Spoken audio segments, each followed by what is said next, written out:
It's an entire sequence of protein. From like plan for retirement, you're definitely building a bank balance for yourself to retire with. Don't you want to have muscle on your bones to enjoy that money? Or you want to be flat in bed with weakness? Because that's so many of our grandparents, we've seen them get so weak in their last 10 years of life, getting so frail.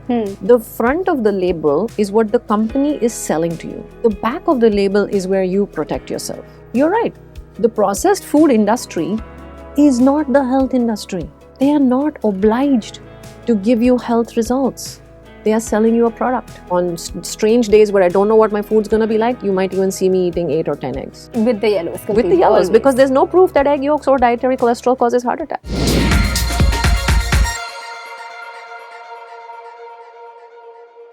When you look at what the issues are with the Indian dietary habits, what do you think are the most prominent ones? Yeah, so you're right. We have pretty much overtaken our Western friends when it comes to diabetes and the epidemic.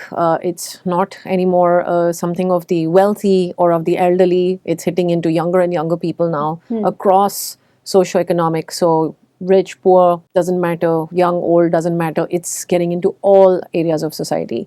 One of the big things in the diet that is doing this is, yes, when we're vegetarian, so being vegetarian is not the problem, but being vegetarian, if we're not careful, we're going to end up eating a lot more carbohydrates. And carbohydrates are this food which once you digest it directly becomes glucose. So whether it's a starch or it's a roti or it's a rice or it's a potato or a millet or a whole grain bread, there's all multi-grain healthy foods, snacks that we think are healthy for us. Yeah. They are all carbohydrates. So they get processed into glucose and we don't realize. Of course, there's a whole other area where we're giving kids sugar now. So even processed food, fast food, junk food, sugar is in everything. The food industry adds sugar even to what should be a spicy dish. They'll add sugar to just balance out flavors.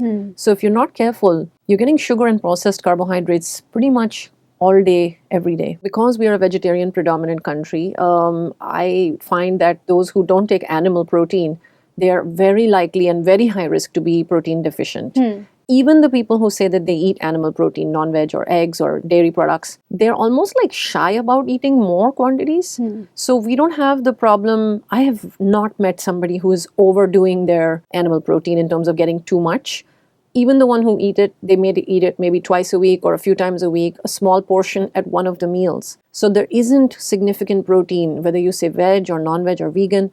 I'm not seeing enough protein in all the 3 meals throughout the day. In a bid to sort of impress upon the need to consume the adequate amount of protein, can I ask you to talk to our viewers about the content? So the reason I'm saying is, this is a discussion in my house as well. I constantly tell my parents to eat sufficient protein and the response is, oh, we had a bowl of yogurt or we had paneer for dinner. And I'm like, but you know, if it's 75 kilos, that's how much you need. Are you getting it across your meals? So can you talk about, you know, how much an average Indian really needs? Yeah, exactly. So this is where it gets stuck, right? People think, oh, I had 2 eggs. I've achieved everything in life, you know. Like, I've had 1 bowl of dal. It's like goal accomplished.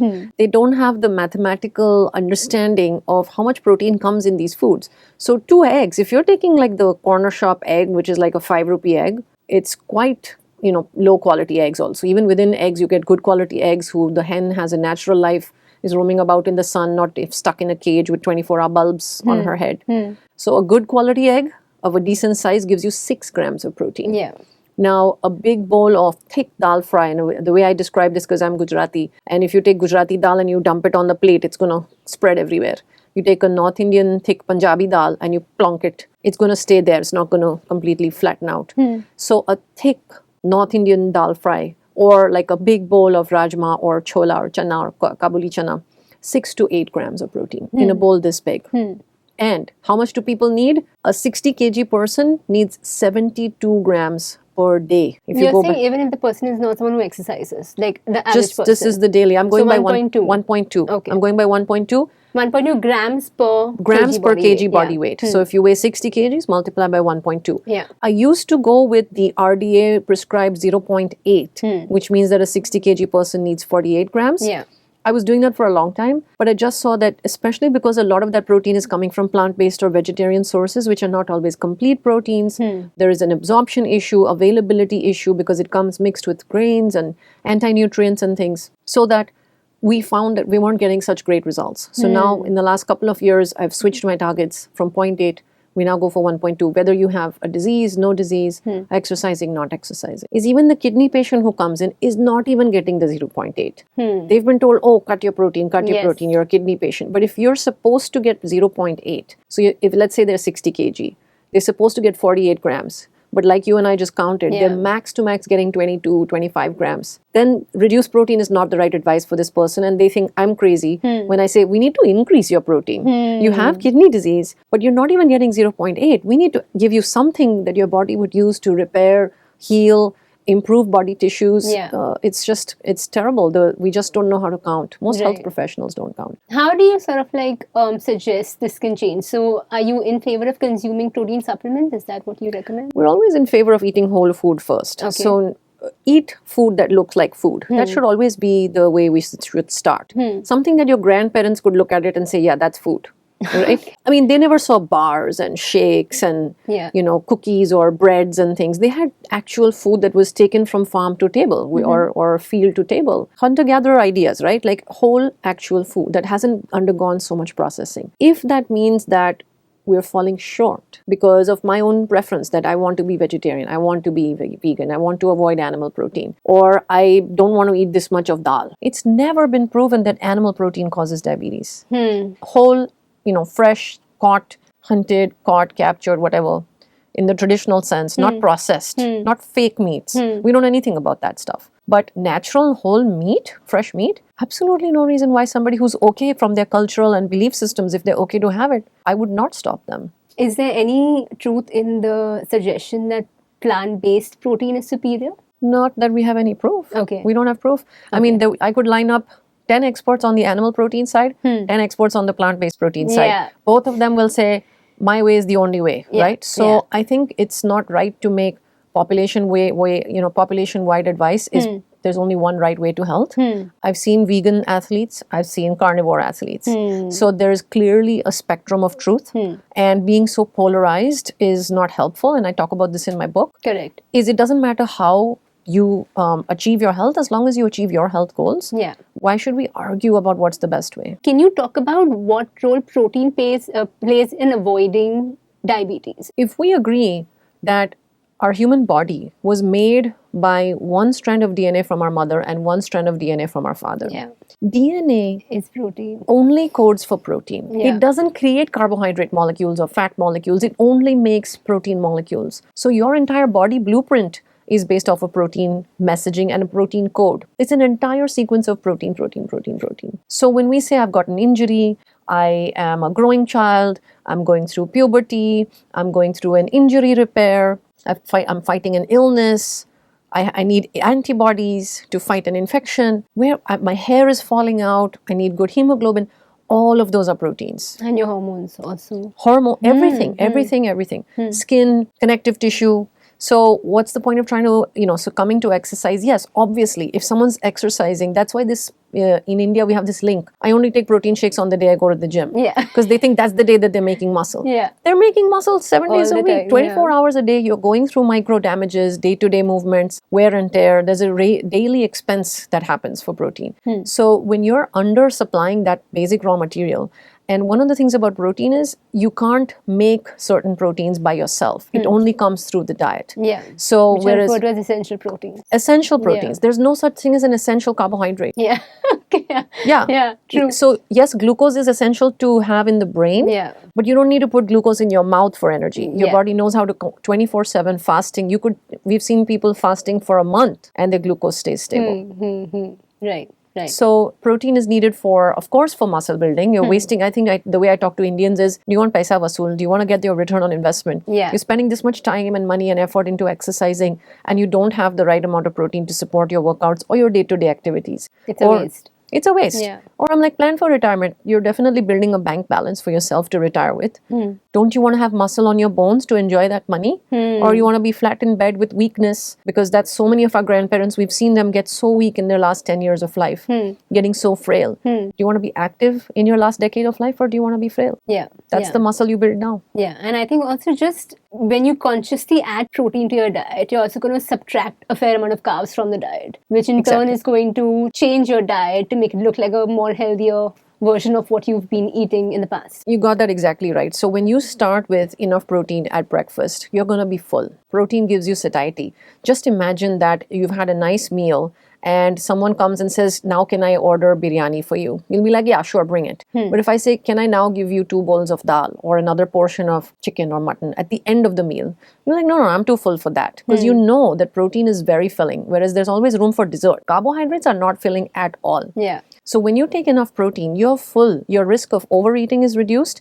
You definitely need less carbohydrates. And this is the Indian thing, right? Our bhaji or our vegetables and our meats or our mains, which should be the vegetables and the proteins, are so spicy that we then take lots of carbohydrate to dilute it down, whether it's the roti or the rice, so that it's almost like these things become a pickle. And you're taking small bites of it with your carbohydrates. This is how we are finding success in our patients with diabetes. Okay. Start with getting enough protein. That's the first task. I'm not even taking away their carbohydrates on day one. I'm adding protein to their day.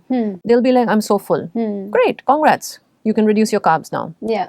The minute they're full, their calorie intake will definitely go down. But more importantly, their hormonal imbalance is getting fixed. The hormone imbalance of unnecessary weight gain or type 2 diabetes is getting fixed just by this. This is the stepping stone, part 1. Like in my book, I call it the first wheel of the lifestyle car. Nutrition is the first wheel. If you're healthy, and you have a life where you're metabolizing your carbs because you're doing some massive endurance demands, massive workout demands, and you're processing it, great. I've seen enough fitness enthusiasts, marathoners, Ironman athletes, coaches of athletes, doctors who are fit, who were fueling their workouts with carbohydrates, following this thing. Like endurance cyclists are told or triathletes are told per hour how many grams of carbs to keep taking. Yeah. 60 to 90, I think, is what they It's a say. huge, Liquid amount. Yeah, it's a lot huge number. So many of them have also developed pre-diabetes. Oh, okay. Oh, God. Okay. Yeah, because this carbohydrate is fueling somebody's energy output or energy demands to perform that exercise. Correct. But if you follow for long enough time, please make sure that you are following your insulin resistance or your pre-diabetes blood tests to make sure that while you're showing up and doing your races, you're completing your, crossing the finish line. But what's happening to your blood tests? Are you going into a pre-diabetes state? So some of the biggest names in the low-carb world are converts who themselves got sick following these guidelines. Some of the biggest doctors who have come into this low-carb world that where I practice have been burned by the guidelines. So the ADA has some very complicated guidelines that, honestly, there's a TED Talk saying that if you want to reverse diabetes, stop following the ADA guidelines. What are some of the most absurd guidelines you've come across? People are told that they must have half of their plate full of carbs, half of their energy should come from carbs. Yeah. There's absolutely no basis for that. Okay. Not in today's day and age. You're saying regardless of whether this person has diabetes or not. So for the general population, that's not needed. Nobody needs to eat half of their energy from carbs. Now, one of the things that you spoke about in your book is something I've not heard people talk about at all, which is just training your body, the mitochondria, to use fats instead of carbs. Can I ask you to weigh in on that? So I think there were 2 parts of what you said. One is, of course, reducing the amount of carbs you eat. And also you spoke about a way of training, which is very different from what the HIIT world talks about. There is obviously a way to generate energy from sugar as well as from fat. The people that I work with, they tend to have more body fat than they wish they had. That's like the more common problem is I'm trying to lose this body fat, I'm trying to lose this belly fat. Yeah. A lot of times people also tell us that they're low on energy, they're tired. So now this is a paradox. I have body fat on me, I can see it. I see it in the mirror, I see it at the weighing scale, I pinch it, I don't like it. Yeah. I don't want this body fat. And what is body fat? It's excess energy, right? I have excess energy on my body and I'm still tired. Why do I not have energy? Why am I low energy? Why do I always need a sugar wala chai? Why do I need that biscuit? Why do I need that kick or that boost, energy boost? Because I'm addicted to carbohydrates for energy. These are the energy highs and the crashing, low ups and downs that happen through the day.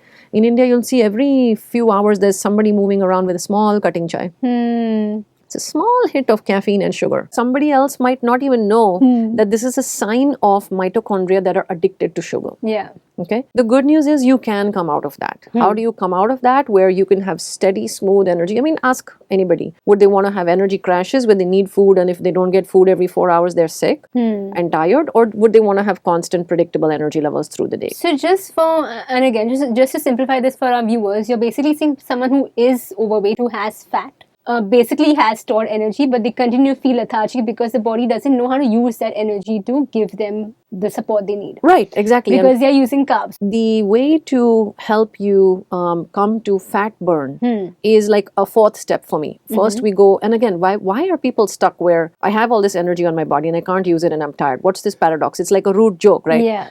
I'm so tired, let's just burn the fat. You need energy, it's there. It's there, use it. Why am I hungry and tired and I have body fat on me? Yeah. Like, why am I wanting to eat more food when I have body fat on me? This is a hormone imbalance. Whether you call it insulin resistance or you call it the fuel partitioning error, where there is fuel available, but my body is confused about how to partition or how to access that fuel. It's in a partition, there's like a partition where I'm not able to go beyond and retrieve that fat and pull it out. Yeah. And what is causing that? That's my department, is insulin resistance, where this important hormone that we all need is malfunctioning. I know that you speak a lot about managing stress as well in your book. Yeah, so my own pre-diabetes got reversed once I learned how to manage stress. You had pre-diabetes. That's very surprising. Yeah. Would you be willing to talk about Yeah, that so phase? this was 2013. Okay. I was going through stress. I was the same vegetarian that I always was, already a mother of two, had no diabetes in my pregnancies. My diet had not changed. Was your diet bad I before was, that? it was never bad. I Okay. was always conscious. Okay. But I was eating what none of average Indians call bad. It's like that normal homemade vegetarian food. Is it different from what you eat now? Is Very what I- different. Okay. Completely different. Okay. Okay. So, but if I call it bad, that just is a problem because most Indians eat that way. I was eating the way most Indians eat. Okay. It feels normal. Can you tell me what the differences are on your plate today? Yeah. From so, there to now. So my breakfast used to be 2 wheat chapatis. Those are gone. I don't eat 2 wheat chapatis in 2 months also now. My lunch would be 2 chapatis with, like I used to take a tiffin to my hospital, 2 chapatis with some vegetable, maybe some yogurt and some dal. But like it was what would fit in my tiffin. So it would be like that much of vegetable and then one layer that much of dal Yeah. and that much of dahi. Yeah. That was my lunch. And then dinner would be maybe like a one dish meal like a ragda patties or a tacos or something with a mishmash, pav bhaji, sometimes noodles. So or khichdi with more dal in it, rajma, stuff like that. Correct. Now my breakfast and my lunch and dinner are very different. Okay, can you tell us what your meals today are like and why did you bring about that change? So compare it to your breakfast, the way it was before and what you eat now, and why is that the case? Again, because of the carbs and the protein. So it's very deliberate now. So my breakfast will be a chilla with egg on it or a chilla stuffed with paneer, or it'll be a tofu burji or a paneer burji for breakfast. Lunch will be, because I know my maths is that I'm not going to reach my 1.2 if I don't add a protein shake. So I add my protein shake at lunch. And if I've had a dal, kind of a lentil kind of thing in the morning in the chilla, then I don't have dal at lunch. I'll just have the vegetables. Maybe some yogurt or some like other protein through a salad or something add on. Yeah. And then dinner is 5 eggs. Eggs were never the issue. Eggs were demonized. Dietary cholesterol was demonized. But there's been no proof that eating cholesterol gives you heart attacks. So on strange days where I don't know what my food's going to be like, you might even see me eating 8 or 10 eggs. With the yellows With completely. the yellows, always. because there's no proof that egg yolks or dietary cholesterol causes heart attacks. There's just no proof. Correct. Okay. So that's my food. But we were talking about stress. And so stress, my food was just like this carbohydrate based, protein deficient. It was that baseline. I was minimally exercising, not anything like what I exercise now, but that hadn't changed. My sleep hadn't changed. I was always a great sleeper. I get great sleep. Okay. The big thing that changed in 2013 was we had moved from the US to India in 2011. And professionally and personally, there was a lot of adjustment. I probably underestimated how much I had taken on. And it was an overload. It was like a mental, personal, dark moment. Like I was at my worst. And that's when I got pre-diabetes. I got the sickest in that 18-month period. I got typhoid. So then I had to learn how to manage stress. But you're convinced that it's because of the stress and not because of the food? Because I hadn't changed my food. But it I was didn't still change a my high-carb food. It was still a high-carb diet. Sure, maybe that caught up with me, but Okay. it could have. But the new thing was the stress. Correct. So sure, at some point this diet would catch up with you. Correct. Whether that was the moment it changed or not. But the funny part, which I can counter that theory, is even after I reduced my stress, my diet hadn't gotten Changed. No. But your diabetes got reversed. Yeah. Okay. So I was still on that previous poor diet of high carb, not Okay. enough protein. I was still eating that same diet. Got it. I hadn't fixed my diet. Got it. Well, to add to that, that same meditation experience, before that, I had been 7 years of a Hashimoto's hypothyroidism patient. Okay. So autoimmune, weak thyroid. I was taking thyroid supplements from about 2006 until 2013, till this moment. And immediately post meditation, I was able to get off the entire thyroid dose. I was taking 100 micrograms every day of thyroid medicine, Okay. supposedly for the rest of my life. Okay. And I was the thyroid endocrinologist. I was the hormone specialist. Yeah. And I had agreed to this plan. Funnily enough, after the meditation process was working on me, I just knew, and I did it to myself. I wouldn't advise listeners to just go and suddenly stop their stuff. Do it with a doctor's supervision. Yeah. I did it under my own supervision. Yeah. I was able to get off. How would you sort of like, for someone watching this interview, how would they gauge whether their issues are related to food or stress? Because in your case, it was both, but evidently you fixed one. Yeah, so I think it's like that's why I talk about 4 wheels of the lifestyle car. Is each of these 4 wheels has a role to play: nutrition, sleep, stress management, exercise. Most people who come to me, they know. They have that much wisdom and self-awareness that I know my food could be better. I know I'm under a lot of stress. So I would rather empower the listener today is just sit down with yourself, do a tally. And I think they're being a bit deliberate about journaling or logging. That's what we do with our patients, is we have them log everything. Just log your mood, log your food, right? When you log it and you bring it to us, we'll all be able to help you. Correct. It's like even the best cricket player today has a coach. So they know how to play cricket. They know better than the coach. But the coach has a viewpoint or a CCTV replay where they could show the player how to make a shot better or make something, improve something. That's what coaching gives. It's very difficult to figure out a disease as complicated as diabetes all by yourself. With the internet now, with content out there, a lot of people are doing it. So many people will come out on their own. I also just did it on my own. I didn't have someone fix me. I fixed it. So that's possible. But it's also possible that someone helps you look at step by step what's going on with nutrition, sleep, stress management, exercise. There was something else that I wanted to speak to you about, which you've also mentioned in your book. When I saw the chapter on, just the kind of things you should be aware of on a label, I got a bunch of things. So I got a nutrition bar, I got an ice cream, sugar-free ice cream. I got some of these, these khakras that are promoted as healthy khakras. I got all of them, and I was sort of comparing what's on the label and what's in your book, and I don't have to eat any of them anymore. How does anyone eat anything? Like things you mentioned, how is someone supposed to eat anything that's available in the market today? The front of the label is what the company is selling to you. The back of the label is where you protect yourself. You're right.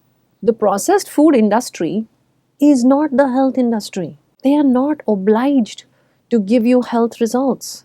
They are selling you a product. And how accountable do we want them to be held to their claims? Well, we need the government to help us with that, because they're taking permissions to become brands and put these labels that mislead people. Someone goes and picks up something from a store down the road. What should they see on the label? Look for the carbohydrate count, look for the sugar, look for the protein. I come back to nobody needs carbs for health. Right. So if you're trying to eat 4 grams of protein, but you're also eating 18 grams of carb with it, what about the harm that the carb or the sugar? So now there are brands that say everything is true, everything is pure and clean, and they use all these, green kind of words. Yeah. So people, it's light and it's honest, and they'll say it's not sugar added, but it's anjeer or it's dates. Okay. So you've not added cane sugar, you've not added sucrose from there, but you've got fructose from these dried fruits. Correct. The effect on the body is the same. Yeah. So why would I be okay saying yes to eating 4 grams of protein with this much sugar coming in? It doesn't matter to the body whether it came from ganna cane sugar or it came from anjeer or dates. Your metabolic hormonal effect is the same. I have not found a protein bar that makes sense. Okay. So one is to look at the numbers. The second is read the ingredient list. Anything that has more than 4 or 5 ingredients or words in the ingredient list that you don't recognize, there's a problem. Because remember, grandfather, grandmother, will they recognize these things as edible? There are hidden sugars in these labels. I've seen evaporated cane juice. What is that? Evaporated cane juice means you take sugar cane juice, you evaporate it. Yeah. What's left behind? Sugar. It's Pure only dry sugar. Yeah. But they called it evaporated cane juice. Okay. Yeah. Raisin juice, apple juice. Yeah. These are all sugars, highly processed. So reading the labels, anything that says NOS or INS, these are all additives, emulsifiers, big time implicated in gut health. Of course, sugars are implicated in gut health. So, and majority of Indians come to me with gut health problems. So people don't understand when it says whole grain. If you can't touch and feel and see the whole grain, it's been powdered. It used to be a whole grain. It's now a powdered whole grain. Would you go into a store and pick up anything that you would think is okay to eat, like a packaged food, any packaged foods that you think you would pick up and eat? Peanuts. Nuts. Okay. The other stuff we eat it as chakna and makana because we want to, because it's tasty But and it's you're aware addictive. that wouldn't be a part of a daily diet. I'm eating it as junk. I'm not eating it You're looking at it because as junk food. it's fully junk. Even popcorn. We pop the corn in our house and mix it with butter and salt or a healthy oil and salt. I don't buy those microwave popcorns. They taste better because look at the ingredient list. It's been manufactured and manipulated to taste addictive. My kids probably like the taste of the microwave popcorn first, but they know that they've learned to enjoy this popcorn. And they appreciate it. It's fresh. It doesn't have that nasty oil in there. I'm happy. Yeah. It's a popped corn seed. Yeah. But a lot of artificial flavorings and emulsifiers and additives go into those things. What do you think the government can do to help people when it comes to, everything that they're allowing a brand to do? Well, I think there needs to be more accountability. And the front of the label should not be so misleading. If you're calling yourself a protein bread, for example, or a protein biscuit, that needs to be your primary ingredient. Or if you're saying diabetic friendly, I've seen this, diabetes friendly rice, diabetes friendly cookies. On what basis? Show the science. Show us how you're calling this diabetes friendly. But people are emotionally looking at these images of grains blowing in the breeze in the open field and getting excited. They don't understand. So you're manipulating people's decision making and behaviors with imagery and words that are easy to read. The important stuff is difficult to read on the back. So it's not as responsible as it should be. So we should get the government to play a role there. Subscribe to Midday India. Get direct notifications on all our videos by clicking on the bell icon.